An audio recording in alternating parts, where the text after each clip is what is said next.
license plate. Ikaw ay dapat isi-show cause muna.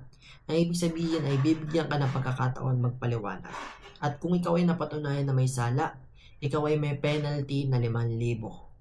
Ang memorandum circular na ito ay magkakabisa sa Agosto 1, 2024, pero nagkaroon ulit ng bagong memorandum, Deferment of Implementation of Memorandum Circular Number VDM 2024-2721 and 2722. Ang ibig sabihin lamang ay ang pagpapatupad ng LTO Memorandum Circular VDM 2024-2721 at 2722 ay pagpapaliban hanggang September 1, 2024. Kaya ngayong September, dapat nyo na mapalitan ng original license plate ang mga temporary plates ninyo. Kung meron pa kayong katanungan, comment down below. Repost and share nyo na rin para sa kapwa natin riders.